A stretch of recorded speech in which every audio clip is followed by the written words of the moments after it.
So ang ating ang title ng ating fellowship is ano yun? Stronger Unity and also Stronger Church. At magandang title. At yung mga introduction kanina sa ating devotion, kasama na rin yung introduction ni Brother Jun. Parang yun na yung preaching ko kanina. Kaya tapos na eh. Sa-summarize ko na lang. Ano? At yung mga awit din, kanina ay maganda. Pero ang titingnan po natin ay, yun nga, yung title na yun, Stronger Unity, Stronger Church. So, from this title, makita natin na, if you have a strong church, definitely you have a strong unity. Diba? So, if you have a stronger church, we have a stronger unity. Pero, saan ang galing yung unity? Diba? Kasi maraming klaseng unity eh. Tuwing election, diba? Maraming klaseng unity. Lahat ng politiko nagsasama-sama, basta mayroong isang magandang kandidato o malakas na kandidato, lahat yan, sama-sama sila doon. At pag mayroong bigayan ng pamasko, di ba? Lahat ng tao may unity, pupunta sa isang lugar. But yan ang unity sa mundong ito. Pero meron din naman mga unity na halimbawa mayroong mga nasalanta. Tayo dito, yung mga kapatid natin sa Cebu, sa ibang lugar nasalanta ng bagyo o lindol, meron din naman unity ang mga Pilipino at tumutulong. So maraming klase ng unity. But ang ating unity na titingnan ay yung unity within the church. Kasi hindi naman tayo secular society. Hindi naman tayo secular na grupo, kundi tayo ay isang iglesia. Una, ay ating pong nabasa doon. Sabi niya ni Pablo, no? Now, sabi sabihin, may mga naunang isang talata na binasa at maganda yung mga nabasa natin. Sabi doon, now I beseech you, no? Yung salitang beseech, no? Ay sa Tagalog, pinamamanhik ko. So, hindi ito isang utos. Hindi ito isang commandment bilang isang apostol. Pero kung nabasa natin kanina, kung ating natatandaan, sa verse 1, nagpakilala siya kung sino siya. Paul, called to be an apostle of Jesus Christ. So pinakilala na siya ay apostol. Hindi lamang sa isang ordinaryong disciple. No? Sa ang Panginoong Yesus, marami siyang disipulo. Pero 12 lamang yung apostol. At At isa si Pablo doon. So pinakilala niya yung kanyang credential. Ako si Apostol Pablo. Pero pinamamanhi ko sa inyo. No? Hindi naman ito yung nagmamakaawa. No? Kundi ito ay isang pagsabi ng isang nakatataas bilang apostol sa kanyang mga kapatid. Kasi magkakapatid naman tayong lahat, diba? Iisa ang ating Ama. Tayo ay magkakapatid sa pananampalataya. Kaya si Apostle Paul dito, hindi na niya kailangan gamitin pa yung kanyang apostolic authority para sabihin na, ito ang gawin ninyo. Period. Hindi. Sabi niya doon, ipinamamanhik ko. Nakikiusap ako sa inyo. Okay? Na ito ang inyong gawin. Pinamamanhik ko na magkaisa kayo. Ayan. Sapagkat ang iglesyang ito, yung Korinto, okay, tulad natin, no, nakita ko kanina habang may nag-devotion, may leaders, may kumakanta, may nagpapaawit, mayroong music, mayroong sa pagkain, lahat naging busy, lahat ay mayroong role. No? Marami din talento ang iglesyang ito. No? Marami din siyang gift. Tingnan natin yung verse 5. Sabi dito sa 1 Corinthians. That in everything you are enriched Mayaman, sabi doon. In all utterance and in all knowledge. Aba, ang iglesyang ito ay mayaman, ano? Enrich meaning pinayaman. Sa mga salita, pananalita, siguro marami silang preacher doon. Parang dito, no? Ang dami nating mga preacher dito eh. At yung iba pa, sinasanay pa natin. Kaya nga merong every Friday afternoon, merong 15 minutes. No? Friday. Ba't ba Friday? na-read mode ako bigla. Sunday afternoon, ay meron tayong, besides the actual preaching, merong 15 minutes. Dahil nga hinahasa yung mga preachers. Okay? Hindi na lang puro si pastor o yung iba pang mga deacons. So meron nun. At nakikita natin habang sila yung nagsasanay, ay nahahasa ng nahahasa. At nakakaroon ng mas malalim na talento. Kaya nga ang iglesyang ito sa Corinto, sabi doon, kayo ay pinagpala. Pinayaman kayo. Sa verse 6, sabi doon, so that you come behind in no gift. Kayong mga taga-Corinto, kayo ay hindi kayo nahuhuli sa mga handog. Hindi kayo nahuhuli, hindi kayo kinukulang sa mga handog. Dito na lang talaga namangha din ako mga kapatid ano? Kanina yung choir, bigla ako naisip masyado tayong busy. Marami tayong oras na ginugugol sa gawain, hindi po ba? It starts in the morning, tapos mga around 12, tapos or also, depende, no?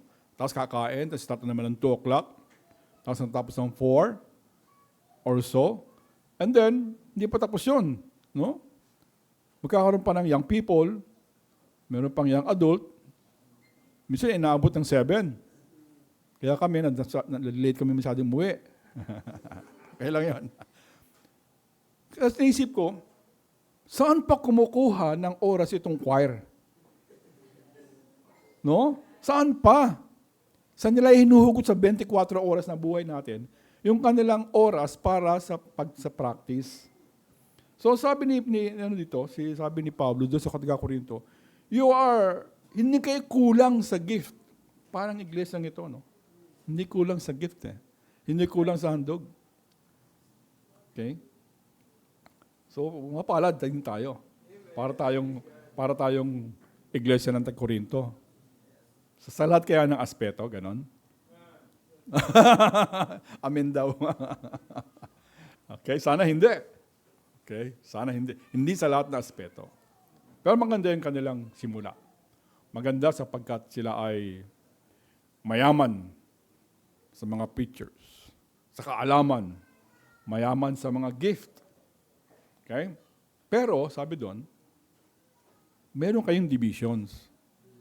May pagkakahati-hati. Yan. Sana wala sa atin noon. Sana marami tayong knowledge, at marami tayong enrich tayo sa knowledge, tsaka sa utterance, no? Sa mga preaching, sa pag-aaral, sa mga teaching, at other gifts. Marami din sana tayo. Pero wala sana tayong pagkahati-hati. Wala sana tayong divisions. Although, there might be a division later on sa building na to.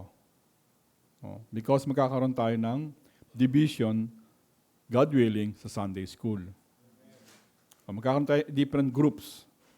Ibabalik natin, I think one time lang yun, or young people lang yun, diba? Young adult lang. Ngayon, we will try to divide the Sunday school into men, ladies, young adult, and then young people. So, magiging 4 na tayo. Okay? So, kailangan nun ng 4 na teacher. So, sino kaya sila? Be ready. Okay? Be ready dahil one of these days, kakausapin namin kayo. Yung isa nakausap ko na, okay sa kanya. Okay. So, then we will have also a unified lesson. At inisip ko, para after the Sunday school, siguro magkaroon tayo ng konting, kasi the Sunday school should only be 30 minutes talaga Tapos question and answer, then mag-gather tayo dito. Well, still on the planning stage, okay, hindi pa tayo sigurado. Still on the prayer. Pero yun isa sa mga plano natin sa 2026. So yun lang ang inaasahan kong division na mangyayari sa atin. Hindi yung tulad ng division na nangyari sa Corinto. Kasi sa Corinto, sa chapter 1, ang sabi, diba? Ako ay kay Pablo. Ako ay kay Apollos. Sabi ng iba.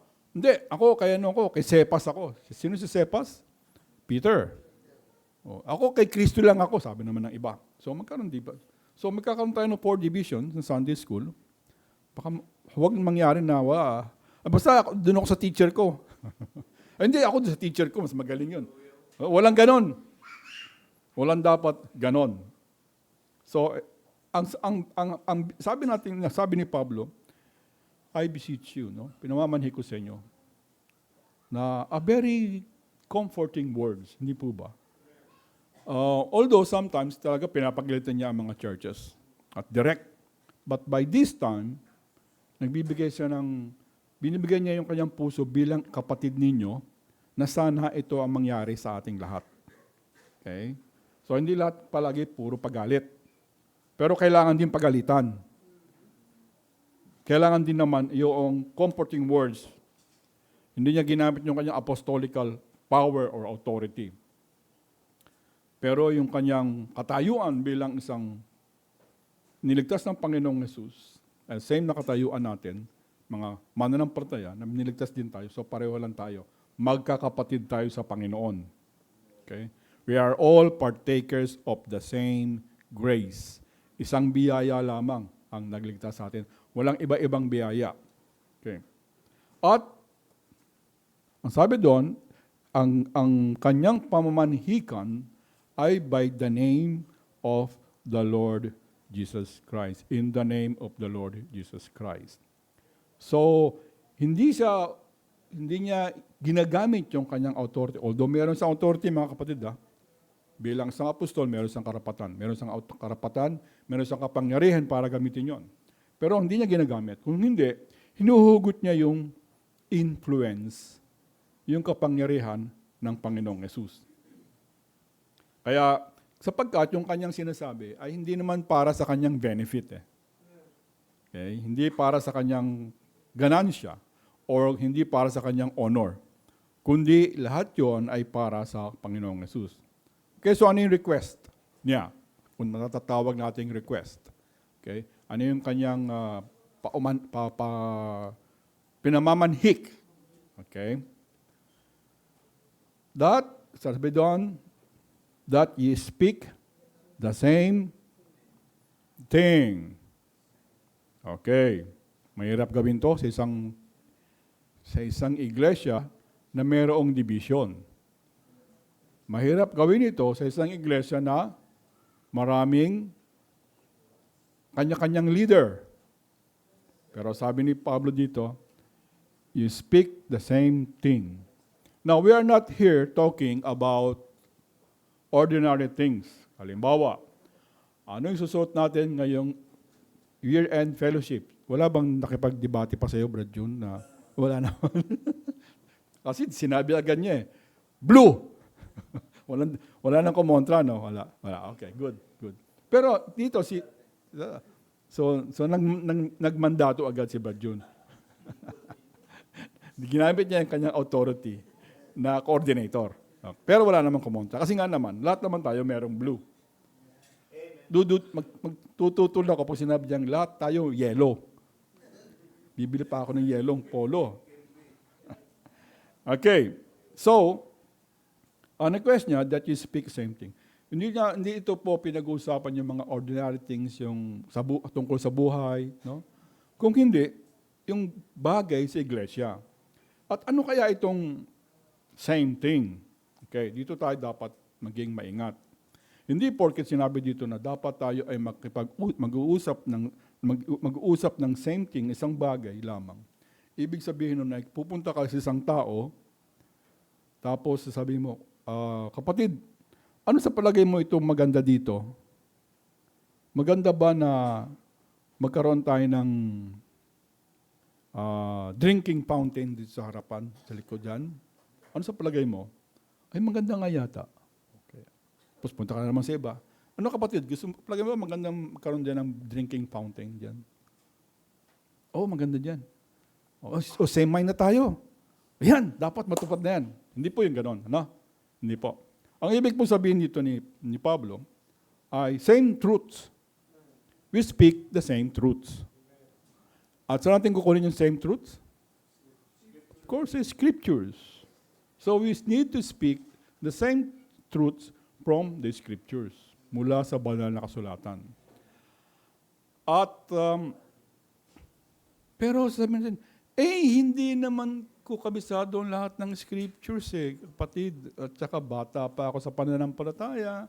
At mahina na mata ko, hindi ko na makita, kaya layo-layo. Gano'n na pag nagbasa. No? Ano ba magandang pag-aralan for the same truth? Okay, kung marami kang reklamo tungkol sa same sa scriptures, ito na lang. Okay? Pag-aralan mo, yung ating covenant. Yung covenant natin. Yung covenant natin, yan ay kasunduan nating lahat na nakabase sa banal na kasulatan. Lahat yun nakabase yun sa banal na kasulatan. So shortcut yun, ano? Shortcut, paiksi yung pinaiksi. Lahat ng importante at mahalagang kaalaman patungkol sa iglesia ay ando doon sa covenant para sa pagsasama ng mabubuti ng mga kapatiran. So yun ang ating basihan. Yun ang ating pag-aralan. Kasi una, okay, but of course, yung covenant ay nasa ilalim ng banal na kasulatan. Hindi siya po pwedeng magsalita nang wala sa banal na kasulatan. Sapagkat una, yung covenant na yan, yan ay kasunduan ng bawat isa sa atin. Okay? Pag nung ikaw ay nagpabautismo, kasanib ka na sa iglesyang ito, you agreed also to the covenant sa kasunduan ng bawat isa. At kung babasahin natin, ano doon? Na tayo ay magpapalakasan sa isa't isa. Di ba? Hindi tayo gagawa ng mga bagay na nakakatisod. Tayo ay magkakaroon ng family devotions. Tayo ay mag-aaral ng salita ng Diyos. Tayo ay magkakaloob para sa lalawak ng Ebanghelyo. Tayo ay mangangaral. So maraming bagay. So with that, kung tayo talagang gusto natin magsalita ng speaking the same thing, then let us speak the same covenant. Okay? That is based on the scriptures.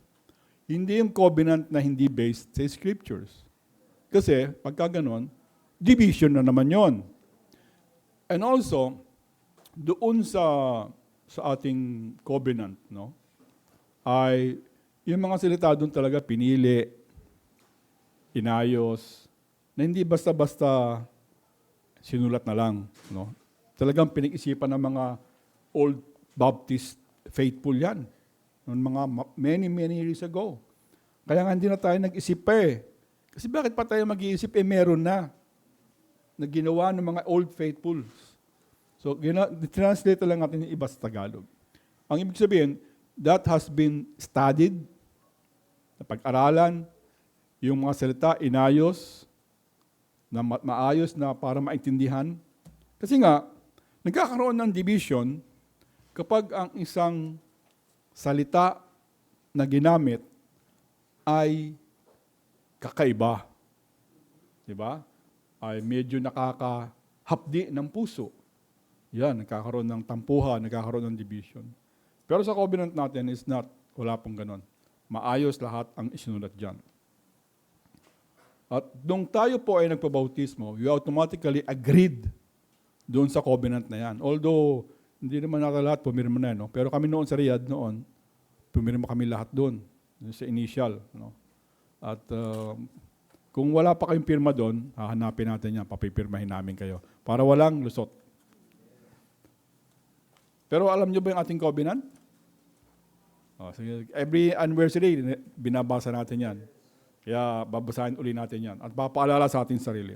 So we need to speak the same thing. At dito po, when we speak it, kasi sabi ni Pastor, basahin ko, kaya babasahin ko. Kasi sabi ng mga leaders natin, sabi ng mga diakono, basahin natin. Sige, kaya babasahin ko.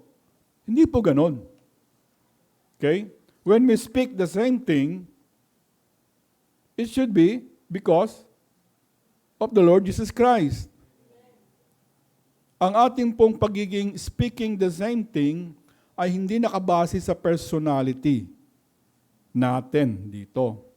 Hindi dahil kay pastor, hindi dahil sa mga deacons, hindi dahil sa iba pang leaders ng iglesyang ito.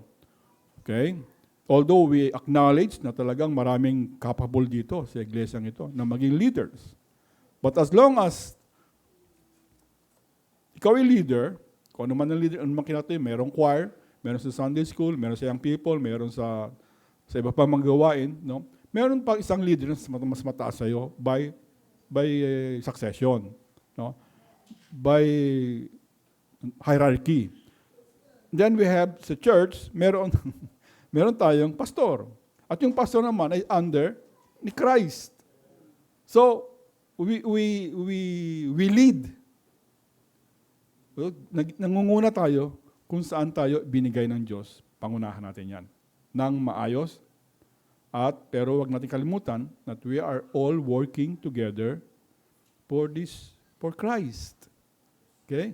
Kaya wala sa Panginoon, sa harapan ng Panginoon, walang maliit na ministry. Lahat yan ay pantay-pantay sa Kanya. Kahit na ikaw ay magdamag ka dito, naglilinis ka, no? Yung pagtitimpla na ng kape, pag-anihin mo yan, pantayin mo yan, pantay lang sa harap ng Diyos yan. As long as ginagawa in the name of Christ. Kasi yun nga ang sabi dito, no? By the name of the Lord Jesus Christ. But what does it mean pag sinabi natin by the name of the Lord Jesus Christ? Kasi marami ng mga grupo ngayon, no?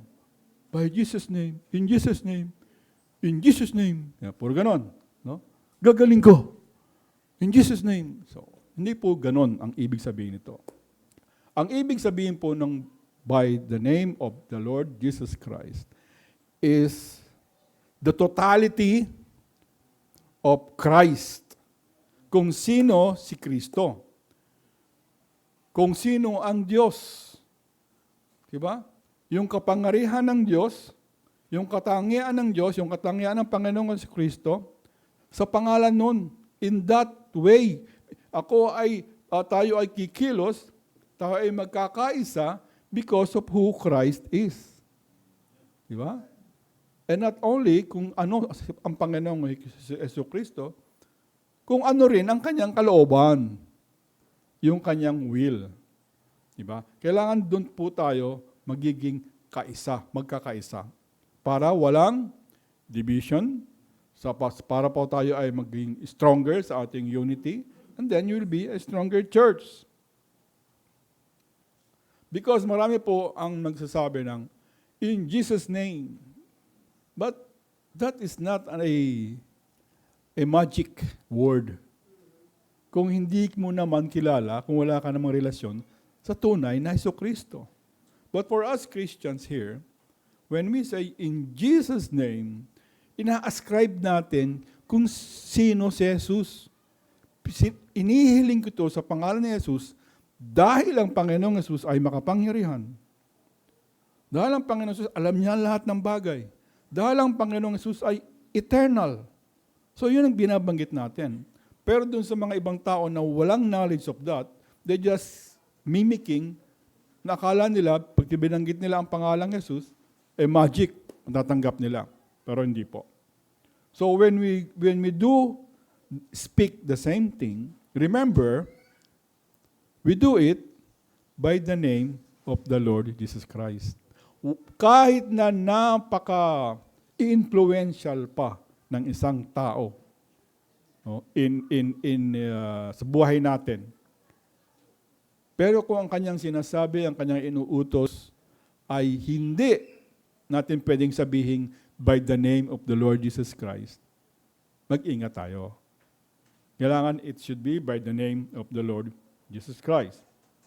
Ibig sabihin, for the sake of Christ. Okay? Yung ating sinasabi, yung ating sinasalita, by the name of the Lord Jesus Christ. Meaning, kung ano yung sinasabi natin, the truth, it reflects also sa karakter ng ating Panginoong Jesucristo. Na totoo. Di ba? Kung nagsasabi tayo ng katotohanan from the scriptures, then it reflects our Christ. Kaya sabi dito, we should be speaking the same thing. Walang division, walang away-away, walang kanya-kanya. So it speaks about doctrines. Una, it speaks about doctrines. So yun yung same thing. Dahil pagka mayroon iba nagdala dito ng ibang doctrines at nagturo, ayan na, there will be divisions on this church. Also, not only speaking the same truths, meaning all biblical truths, also we need to agree to speak the same thing. We need to agree that we need to honor our leaders. Okay, we need to honor our leaders. The activities, okay, the policy of our leaders. I am talking in plurality dito, no? Iniiwasan ko nang sabihin si pastor lang. Kasi may iba, baka sabihin si pastor na naman nagsabi nun. Tandaan po natin, in this church, okay lang po? Okay. In this church, si Christ ang head. Okay? And then, susunod po ay ang pastor. Then the church. Sa church, meron pong deacons. Okay. Sa family, ganoon din, merong ulo ng church, family is Christ, then the husband, then the mother, and the children. Sa children, siyempre, kuya, ate, bunso. Kaya pag bunso ka, susunod ka sa ate, susunod ka sa kuya, susunod ka sa mother, susunod sa tatay. At yung tatay dapat sumusunod sa Panginoong Jesucristo. So maganda yung harmony. Maganda yung pakisama-sama. They speaking in one truth. Ganon din naman sa church. Okay? So may mga plano, may mga adhikain ang mga leaders ng iglesia. So we should also speak with it, with the same truth. No? Tanggapin po natin, panalangin natin, so that there will be no division. If there be any, of course, sinasabi naman natin yan, ang mga leaders naman, hindi naman perfect yan.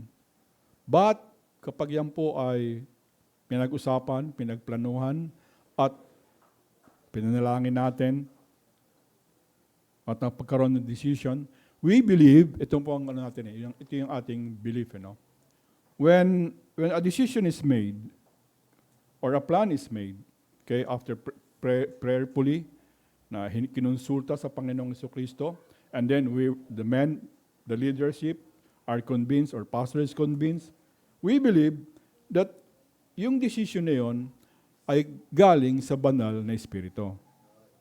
Okay, in matters of doctrines, okay, and policies of church. So, when we do that, dapat isipin natin na isa lamang ang kalooban din ng banal na Espiritu. Tulad ng Panginoong Jesus, isa lang kalooban yan. Hindi yan nagbabago-bago. Pag sinabi niyang mali yan, mali yan. Now, it's up to us, members, to submit to the call or to the heeding of the Holy Spirit. Susunod po tayo, mga kapatid. So that, sabi doon, there will be no divisions. And sometimes this takes, parang mas madali yung number one, Yung speaking the same truth, meaning agreeing in all the biblical truths, mas madali. Pero yung pangalawa, ito nagkakaroon ng sometimes friction. Kasi nga, iba-iba tayo ng pananaw sa buhay. Which, hopefully, the longer we stay on this church, the longer we study the scriptures, ay magiging on sync na rin tayo sa banal na Espiritu, lahat tayo. Pero, inisip natin, maaring mangyari yan, maaari ding hindi. So, conflicts will still appear. But ang sabi po dito, but because of the name of the Lord Jesus Christ, for the sake of Christ, yun daw po ang ating gawin. We speak the same thing. At yun lang po ang yun lang ang paraan. So that you have unity and we have stronger church. We need to speak the same thing. No, ibig ba sabihin nun, tapat, robot na tayong lahat? Hindi po mga kapatid. Hindi po. Hindi ko sinasabi yan. But we need to be filled with the Holy Ghost. So that when whatever plan the Spirit na sinabi sa church, then nakakakuha tayo ng magandang ayan. Pag hindi maganda, then we can speak to it.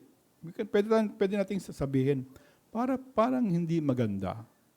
Pero wag mong sasabihin, hindi maganda yan. Huwag mong bubuglar na ganon. Yun ay unrespectful. And it creates division. There is no unity. There is walang strong church. The church will divide. Do you want to divide the church? No, of course. Sapagkat ang iglesia, dapat yan pinalalago. Pinatatatag. Hindi sinisira. Ang sisira sa isang iglesia ay kawawa. Okay? So, unity is very important. Not for my sake, not for anyone's sake, sabi doon, not for the sake of the ego of the leaders, not for the sake of anyone, but for the sake of Christ. So that whenever nagkakaroon tayo ng konting, pagod na tayo. Kapagod naman. Gano'n na naman. Pwede ba? Wag na lang yan. Pero because you love Christ, sabi, yes, for the sake of Christ, I will do this.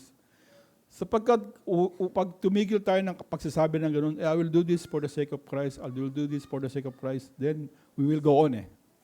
Pero pag tinigil natin yon at sabihin natin, ay pagod na ako, ay ayoko na, then talagang ayaw mo na. Titigil ka na talaga ng iyong paglilingkod sa Panginoon.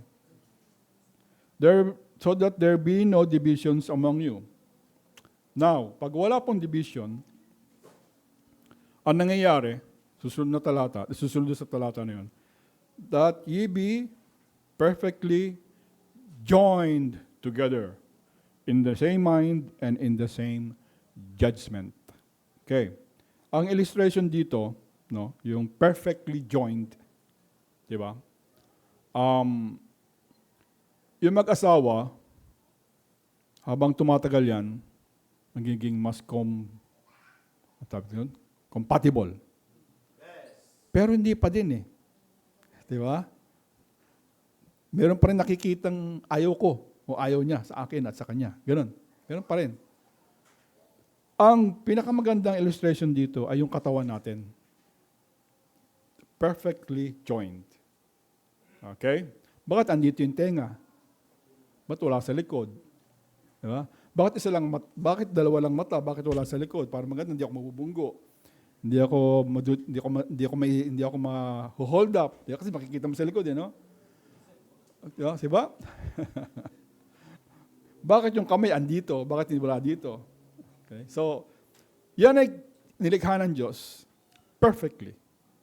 At ang sabi ng Diyos sa atin, no divisions, meaning, pinapakita natin that we as a church are perfectly joined together. Tulad ng isang katawan ng tao. Ang nakakamangha sa katawan ng tao, kapag sa dalawa mata natin, di ba? Dalawa, look.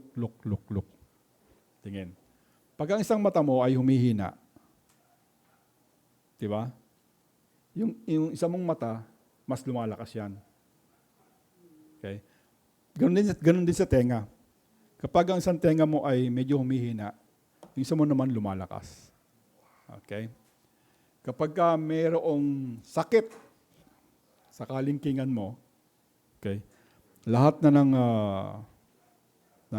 may tawag doon . Pag mayroong something na mikrobyo, ang tawag doon, or infection sa kamay mo, lahat ng antibodies ang pupuntahan yan. Di ba? Pipigilan niya infection na yan. Hanggang kapag ikaw malusog ka, pag ikaw ay malusog, pipigilan niya yan para mawala yung infection na yun. Yan ang perfectly joined together na church. Kapag may nanghihina sa atin, pupuntahan yan ng mga diakono. Sino nanghihina sa inyo? Walang ayaw. Ayaw bang papabisita? O, sige, kami bisitahin nyo. So, yun. Yun ang sinasabi ng walang division. Kapag mayroong mahinang kapatid, kapag mayroong mahinang isang miyembro, susuportahan ng iba. Hindi nagiging kanya-kanya. At sa ating pagsuporta, sa ating sa ating iniisip natin, we need to be in unity. Tandaan po natin, yung unity should be in peace. Sabi sa Ephesians 4:3, endeavoring to keep the unity of the Spirit in the bond of peace. Dapat may kapayapaan, sapagkat walang unity kung walang peace. Okay? So, ibig sabihin nun, kahit gusto natin mag-unite tayo, merong unity, hindi naman ibig sabihin nun, sita ka na ng sita. Hindi ka naman lumalakad ng diretso. Hindi mo tinapon yun. Ganyan. Puro ka naman. Away lang yun. No? So, we need to be careful. These are characters na kasi ito eh. But sabi nga sa Ephesians 4:3, pagsikapan. So, hindi ito automatic, mga kapatid. Hindi automatic na tayo bilang isang Kristiyano ay magiging speaking in one mind. Okay? Kailangan mo pinagpasikapan. At ito po ay isang mithiin natin because sabi sa 4:4, because there is one body, one spirit, even as you are called in one hope of your calling. Kasi isa lang naman tayo eh. Isa lamang yung grace na nagligtas sa atin. Isa lamang yung Panginoon na namatay sa krus. So, why can't the children of God be at unity? So dapat tayong maging in unity. Sabi doon, in same mind, together in the same mind and same judgment. Tayo po ay nasa iglesia, so tayo ay nagtatrabaho, tayo ay merong ministry sa Panginoong Jesucristo.